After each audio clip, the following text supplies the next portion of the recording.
नमस्कार, मैं हूं नीलू। तो गजा पर इसराइल ने जिस तरह से हमले किए उसका बदला अब हुती ने ले लिया है। हुती ने एक बड़ा हमला इसराइल के ऊपर किया है। गजा की बात की जाए तो करीब 400-450 लोग वहां पर इसराइल के हमले में मारे गए, लेकिन अब हुती इसका बदला ले रहा है। हुती पहले ही चिता चुका है, चाहे वो अमेरिका हो या इसराइल हो, वो लगातार ये कहता रहा है कि अगर गजा में स्थिति ठीक नहीं हुई तो उसके हमले जारी रहेंगे। इसी पर बातचीत करने के लिए मयंक मेरे साथ जुड़ गए हैं। मयंक, जिस तरह से गजा में इसराइल ने हमला किया, इतने सारे लोग मारे गए, रमजान का महीना है, पहले रसद रोकी गई और अब तो कह लीजिए कि सीज फायर तो बिल्कुल खत्म हो चुका है। ऐसे में अब हुती का ये बदला, आप किस तरफ से इस वॉर को आगे बढ़ता देख रहे हैं? देखिए, हुती की तरफ से दो हाइपरसोनिक मिसाइल्स जो हैं वो सेंट्रल और साउथ इजराइल के ऊपर फायर की गई कल, और बताया जा रहा है कि ये, जैसा कि आईडीएफ की तरफ से दावा किया गया है कि रात को सेंट्रल और साउथ नेगेव के इलाके में रात के वक्त अचानक सायरन बजने लगे। लोग जो हैं वो बंकर्स में चले गए। पूरे साउथ इजराइल में कल पैनिक का माहौल था। अच्छा। और हमले का जैसे ही हाइपरसोनिक मिसाइल्स फायर की गई, इसके बाद जो है अलार्म सिस्टम अलर्ट हो गया और उसके बाद एक बार फिर पूरे इजराइल में खल खौफ का माहौल था। और कहां मिसाइल गिरेगी, किसके ऊपर गिरेगी, किसी को कोई अंदाज नहीं था। हालांकि आईडीएफ की तरफ से यह दावा किया गया है कि दोनों मिसाइल को जो एरो डिफेंस सिस्टम है उसने नाकाम किया, लेकिन हुतियों का दावा है कि मिसाइल जो है वो सही ठिकाने पे गिरी है। देखिए, असल में ये जो दोनों मिसाइल्स फायर की गई, ये नेवेतिम जो एयरपोर्ट है, एयर बेस है, उसको टारगेट करके ये दोनों हाइपरसोनिक मिसाइल्स जो है वो फायर की गई थी। ज्यादा से ज्यादा डैमेज, जी, ज्यादा से ज्यादा डैमेज। और निशाने पर आम आदमी नहीं था, निशाने पर इजराइल की एयरफोर्स और आर्मी है।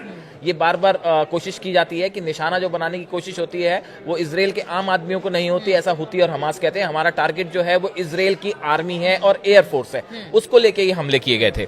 दूसरी तरफ अब इजराइल का कहना ऐसा है कि हमने नाकाम कर दिए हैं, लेकिन हुती और हमास दोनों की तरफ से ये बात साफ कर दी गई है कि जो अटैक गजा में इजराइल ने किया है इसका बड़ा बदला लिया जाएगा और आने वाले कुछ दिनों में इजराइल पर इससे भी बड़े हमले के लिए इजराइल को तैयार रहना चाहिए। और देखिए, ये एक हमने पहले भी कई बार देखा है कि इजराइल का जो डिफेंस सिस्टम्स हैं, वो चाहे आयरन डोम हो, चाहे एरो हो, ये सब सिस्टम्स पहले भी फेल हो चुके हैं कई बार। तो ऐसे हालात में पूरे इजराइल में एक पैनिक का माहौल था। रात के वक्त अचानक सायरन बजने लगते हैं कि भाई मिसाइल अटैक है, मिसाइल कहां पे गिरेगी, क्या बड़ा नुकसान तो नहीं हो सकता।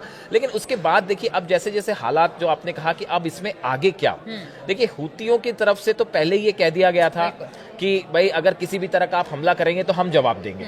अमेरिका एक तरफ हुतियों पर हमला कर रहा है, वहां पे जो लाल सागर में जो हुती की तरफ से जो है बताया जा रहा है कि 48 घंटे में 3 बार जो वॉरशिप्स हैं अमेरिका के, उन पे हमला किया गया, इंक्लूडिंग ट्रूमैन। तो देखिए, ये बड़ा अटैक है जो हुतियों की तरफ से जो है किया गया। उसके बाद अमेरिका उसे काउंटर कर रहा है, लेकिन जिस तरह से एक बार फिर हालात आप देखिए कुछ फिर से वैसे ही होते जा रहे हैं जैसे 17 महीने पहले थे। जैसे देखिए, हुती अब गजा पर हुए हमले का बदला ले रहा है, लेकिन हमास भी चुप नहीं बैठेगा।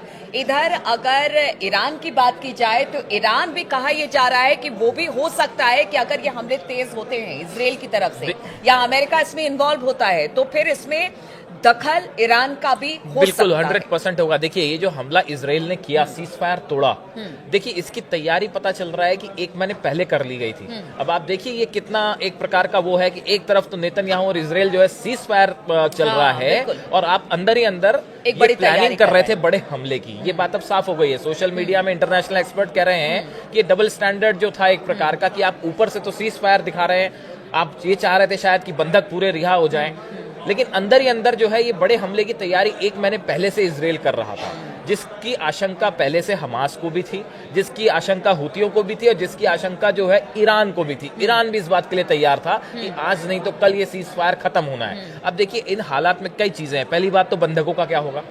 हमास ने साफ किया अगर इस तरह के हमले जारी रहे तो बंधकों की जान को खतरा है। बात नंबर 2 ये है कि इजराइल को लेकर एक बार फिर से वही सिचुएशन दिखाई दे रही है कि एक तरफ हुती, हमास जो है इस्लामिक जिहाद जो ऑर्गेनाइजेशंस हैं वो एक बार फिर एकजुट हो रहे हैं। तो ऐसे में किसी भी दिन जो है आप देखिए कि अभी पिछले इजराइल में कई छोटे छोटे हमले हुए और नागरिकों, जो फिलिस्तीन से जुड़े नागरिक हैं, उन्होंने अंदर घुस के हमले किए हैं। तो ऐसा नहीं है कि इजराइल भी पूरी तरह सुरक्षित है। इसको लेके इजराइल की सुरक्षा नेतन्याहू सरकार के लिए एक बड़ी चुनौती है और आने वाले दिनों में इसराइल पर हम देख सकते हैं कि कोई बड़ा हमला हो सकता है। बिल्कुल, तो इसराइल पर बड़ा हमला हो सकता है। हालांकि अमेरिका ये कह रही है कि वो अगर इसराइल पर कोई बड़ा हमला होता है तो वो इसराइल के साथ खड़ी है।